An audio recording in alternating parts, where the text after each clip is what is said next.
Bawat Pilipino ay may mahalagang papel sa pagpapaunlad ng bayan.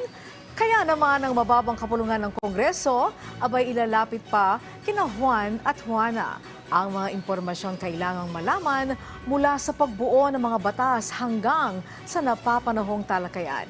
Ito'y sa tulong ng inyong pambansang telebisyon, ang PTV. Kung paan yan, alamin sa sentro ng balita ni Mela Lesmoras.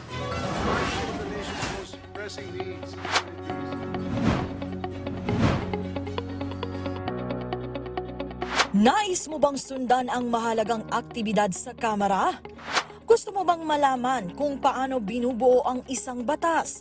O di naman kaya'y interesado kang makinig sa mga pagdinig ng Kongreso at mga panayam ng mga kongresista? Huwag mag-alala dahil ito na ang sagot dyan. Simula sa susunod na linggo, mapapanood na sa PTV Free-to-Air Digital Channel 14 Manila ang Congress TV. Ayon kay House Deputy Majority Leader for Communications Erwin Tulfo, mahalagang hakbang ito para maipabatid sa publiko ang mga nangyayari sa Kamara at mabigyan ng pagkakataon ang taong bayan na makibahagi sa pagbuo ng mga pambansang polisiya.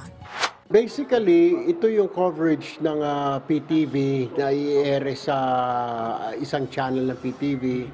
Lahat ng mga activities ng Congress, especially sa mga hearings, sa mga everyday activities natin, pati mga committee hearings in the morning at saka yung mga sessions. Parang itong, kinopya ito dun sa US na C-SPAN na pag naghihiring, diskusyon, hindi lang sa US, pati sa Korea na nakukuha, nagsusuntukan pa nga yung mga senador, congressman. Ganon din ito. So, para makita ng taong bayan. Actually, we're doing it now. Meron tayong Facebook Live, di ba? Dadalhin lang natin lahat ito sa TV. Sa ngayon, aktibo rin naman ang Kamara sa social media pero giit ni Tulfo, iba pa rin ang telebisyon. Hindi naman lahat ng tao merong hawak na cellphone o may internet, di ba? May iba, yung mga old school, mga matatanda, sa bahay na lang. So, they can watch what we are doing here, what's happening in Congress at this very hour.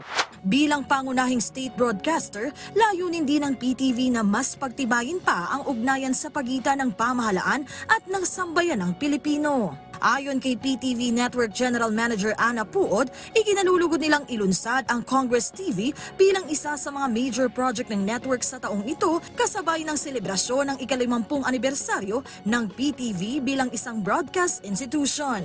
Magsisimulang umere ang Congress TV sa January 23 sa PTV Digital Channel 14 at mapapanood ito araw-araw mula alas 9 ng umaga hanggang alas 9 ng gabi. Available din ito sa social media pages ng PTV. Mela Lesmoras para sa Bayan.